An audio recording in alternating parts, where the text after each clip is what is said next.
บายดีตอนเช้าท่านผู้ชมตอนนี้เฮาก็อยู่ที่รีสอร์ทแห่งนี้ก็บ่ไกลจากตลาดวังเวียงเข้ามาก็ใกล้กับน้ำซ่องส่วนใหญ่แม่นว่าเน้นเกี่ยวกับเรื่องธรรมศาสตร์ท่านผู้ชมสังเกตเบิ่งจะได้ยินเสียงแมงจักจั่นฮ้องจิ๊ดๆๆๆแล้วก็รีสอร์ทแห่งนี้ก็จะมีลักษณะแบบเป็นรูปเขื่อนแล้วก็จะเป็นรูปแบบร่มโอเคอยู่จุดเขตนี้ข้าพเจ้าเองก็ สิเอาภาพบรรยากาศให้ท่านผู้ชมได้เบิ่งเด้อเดี๋ยวจะให้เบิ่งแต่ละจุดแต่ละหม่องท่านผู้ชมแล้วตอนนี้ก็เป็นบรรยากาศตอนเช้าๆอีกจุดนี้ก็เป็นจุดที่เฮาได้มานอนพักนี่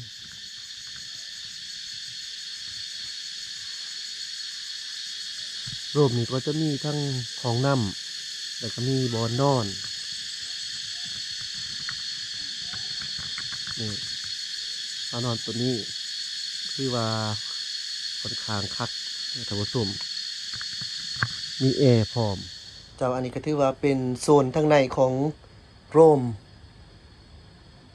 กะคักแล้วท่านผู้ชมเอ้ยวิวทิวทัศน์เห็นนอกไม้ดอกไม้ต้นไม้นี่ก็สะอาดมีระบบแอร์เย็นสบายเหมาะสำหรับการพักผ่อนสะดวกสบายเดี๋ยวสิคอยย่างไปแต่ละหมองให้ท่านผู้ชมได้เบิ่งเด้อโอ้หลายมื้อปีใหม่มานี่มีแต่สังสรรค์กันก็เสียงก็อยากเปลี่ยนๆเลย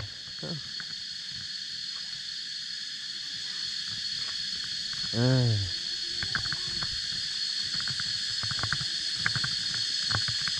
กินข้าวเช้าแล้วเนี่ยนี่เนาะมันจะอ๋อเพิ่นจัดเป็นโซนไผโซนมันอันนี้ก็เป็นโซนร่วม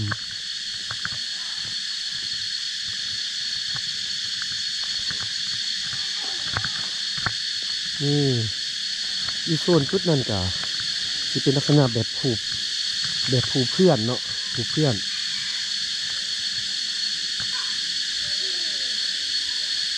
อันนี้มีเพื่อนใช้ต้นใหม่ อันนี้มันเป็นบอลที่ยางที่สลิงไป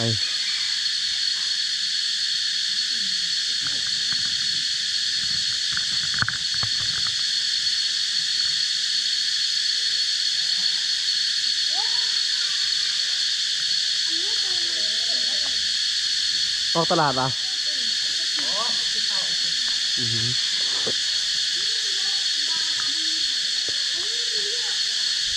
มีตัวสไปเดอร์สไปเดอร์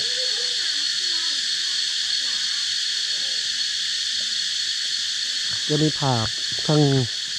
กลางเว้นและก็กลางคืนให้เบิ่งเด้อ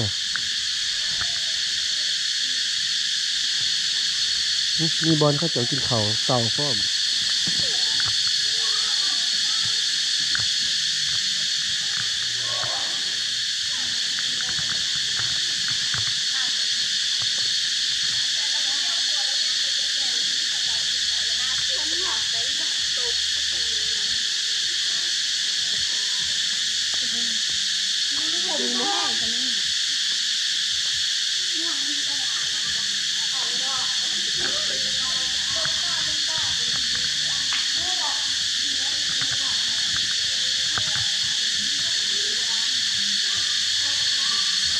ไม่ใช่กันห้องแห้งครับยูโซนนี่ก็จะเป็นแบบ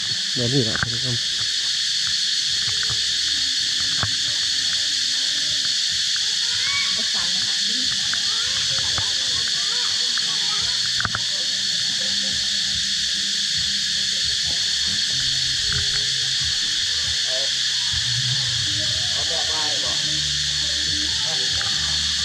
ระดับสั้นนะฮะ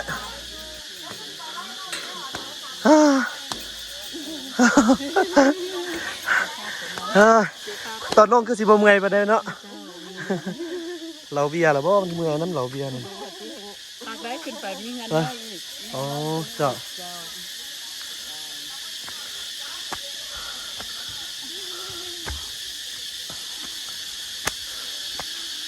โอ้ อ้บ่ตัดสินใจก็บ่เห็นแท้นี่เด้อฉะนั้นในตอนมีเหือมีแห้งนี่ท่านพอไปได้ก็ตกไป เก็บผ้าไปเบิ่งมาตอนเฒ่าตอนยังก็ถือว่าเฮาก็ได้เห็นภาพที่เฮาเป็นยังผ่านมาในอดีตยังบ่ทันสุดอีกท่านผู้ชมยังขึ้นอีกพุ่นน่ะจอมนั่นเลยโอ้บ่ง่ายสูง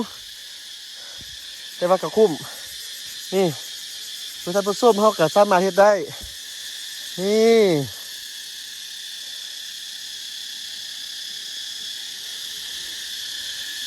งามหลาย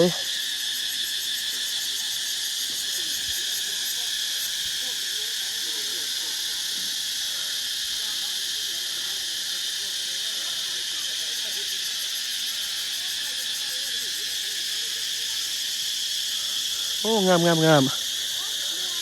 อันนี้วิวทิวทัศน์แท้ๆเลยนี่เมื่อยบ่หมูยังขึ้นไปอีกต่ออีกเลยนะเดี๋ยวขึ้นไปอีกชั้นหนึ่งคุณจอมง่อยโอ้ตัดสินใจจะค่อยขึ้นได้นี่เอาอันนั้นโมมาสมอหันขึ้นกระส่งสียากอยู่ โอ้ก็เจ้ากับเก้งเนี่ยมาเห็ดหน่อยเนาะมันเป็นง่ายนะนี่เอา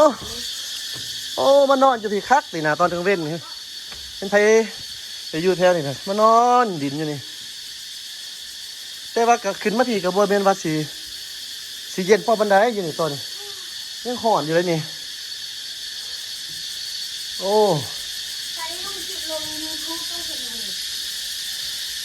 นี่อ้าวเทิงผาตอนนี้เขาอยู่เทิงผาแท้ๆบ้านี่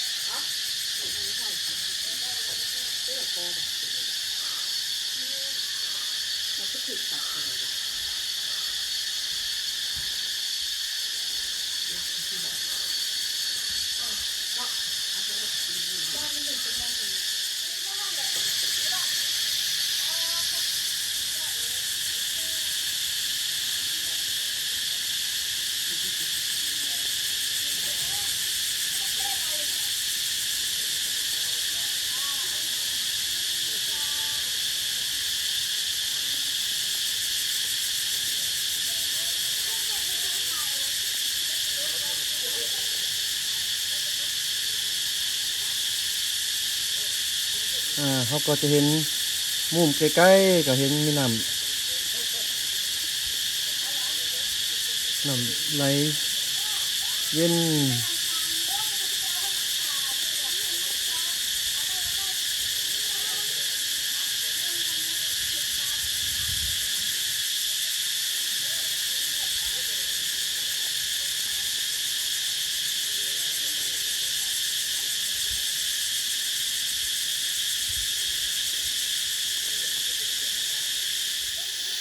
เขาตอนนี้เขาก็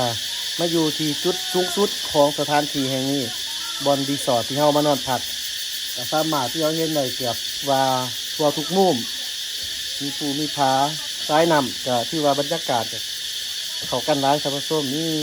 แม่งกันมีห้องตลอดแต่ว่ามันกับบริไม้เพราะว่ามันขึ้นบ่หอผีแต่เย็นโมแมนเดี๋ยวนี้ผมซื้อว่าอากาศร้อนอบอ้าวร้ายอยู่ที่นี่ถึงแม้ว่าอยู่ถึงผาสูงแต่ว่า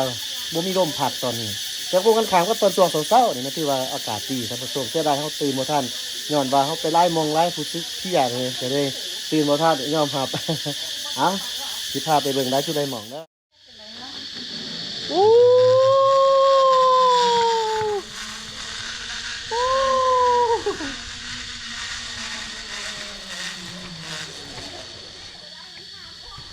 อ่า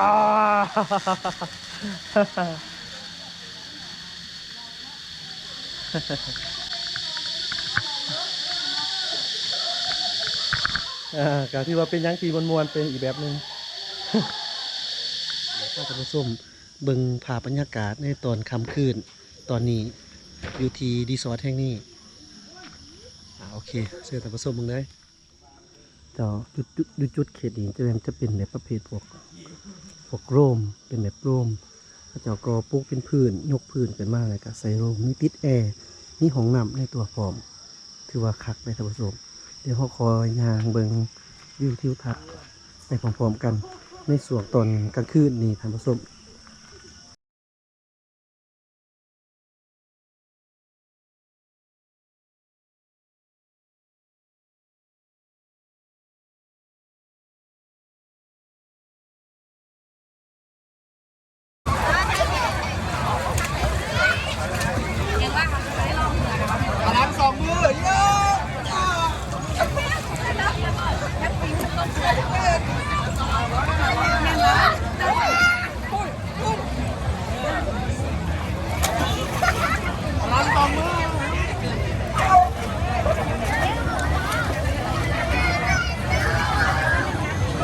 ขอบใจที่ท่านติดตามรับชมขอบใจที่ท่านกด Subscribe YouTube ขอบใจที่ท่านกดติดตาม Facebook Page กี่หน่อย Channel